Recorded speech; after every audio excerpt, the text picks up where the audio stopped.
Bitcoin investors have believed in one simple rule. Every 4 years, Bitcoin crashes, then explodes again, as you could see, right? The halvings happens, supply tightens, price go vertical, right? But now, for the first time, what if the 4-year Bitcoin cycle is over?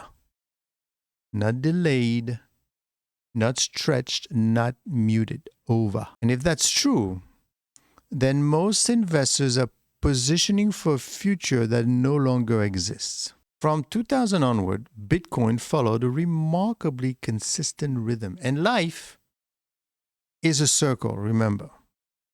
A parabolic bull market, a brutal 70 to 85% drawdown, a long consolidation, then a new explosive leg higher.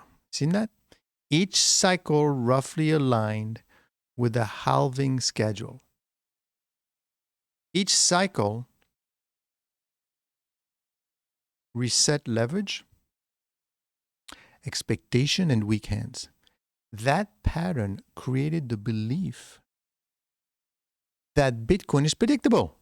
But here's the problem. Market stops rewarding patterns once everyone believes in them. This is basically saying, buy when everybody else is selling and sell when everybody else is buying. When everybody else is buying at the same time, this is not working out. So look at the early cycles. The first bull market took Bitcoin from pennies to over $1,000, right? Remember that? Then came the crash. Boom, first one. Then the next cycle took it to 20,000. Then to nearly 70,000. Each bull market top was higher than the last. Can't lose. Each bear market low was higher than the previous bear market low. That's textbook adoption-driven price discovery. But notice something very subtle. Each cycle delivered lower percentage returns than the previous one. Bitcoin didn't stop going up. It just started behaving more like a macro asset. Now look at the 2021-2022 period. Bitcoin peaked, but the peak didn't look like previous blow-off tops, right? It peaked, but it's no true real mania, no mass participation like 2017. Instead, Bitcoin rolled over slowly. Then came 2022. Aggressive Fed tightening, liquidity destruction, risk assets collapsing together. Bitcoin didn't crash alone. It traded like a high beta liquidity asset. It basically went like a tech stocks. That's the first warning sign. The 4-year cycle assumes one thing.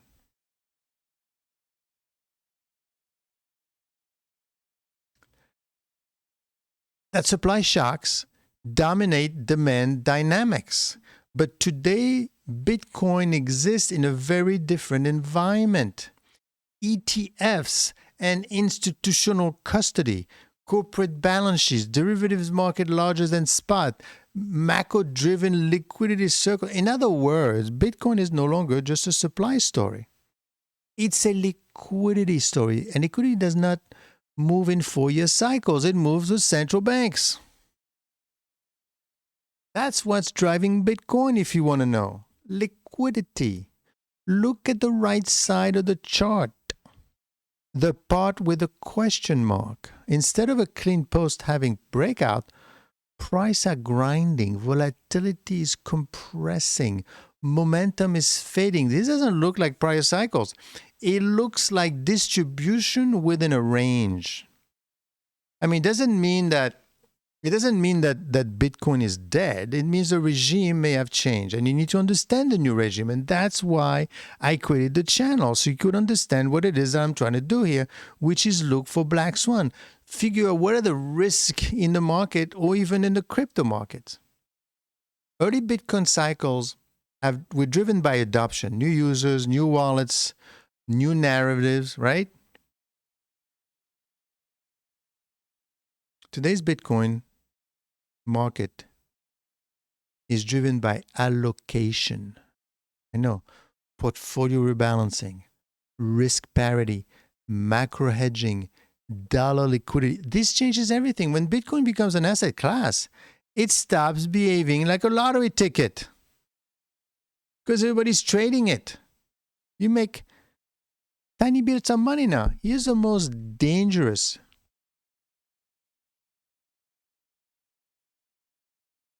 When Bitcoin becomes an asset class, yes.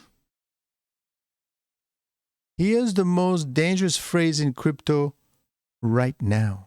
Just wait for the halving. Right? Let's wait to go back, and we're going to get back like we were. This mindset assumes guaranteed upside. Time solves everything, and volatility always resolves higher.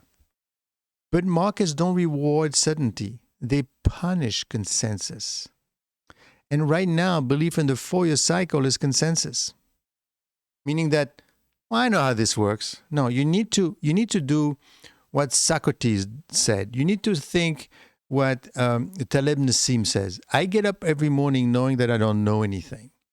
You should live your life that way. Know that you don't know anything. Because once you believe consensus, you're going to get hurt.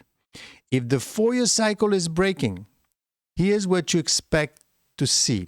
Lower highs instead of parabolic tops. Longer consolidation phase. More correlation with equities. Less retail euphoria. More range-bound behavior. That is not bearish. That is maturation, but it destroys speculative timing strategy. Yeah, it's over. The way of making big bucks from $1 to $90,000 is over. Right? So Bitcoin still has fixed supply, global portability, sovereign neutrality, and increasing institutional legitimacy. But price is no longer disconnected from macro reality. I'm not saying it's going to collapse. I'm saying you're not going to get paid for it anymore. Bitcoin basically competes with treasury yields, equity risk premiums, liquidity conditions. That's adulthood. So the real question is this: is Bitcoin failing, or are investors failing to update their mental model? Because the most dangerous thing in market is not being wrong.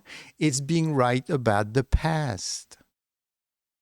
If the 4-year cycle is fading, then success in Bitcoin is going forward requires patience over hype, risk management over narratives, understanding liquidity, not dates, and positioning, not prediction. The era of easy cycle may be over, but the era of Bitcoin is not, obviously. I'm not saying sell your Bitcoin, okay? I mean, this thing that I'm showing you doesn't say that Bitcoin is done. It just says whether your assumptions are. And markets don't care what you believe. They care what you're positioned for.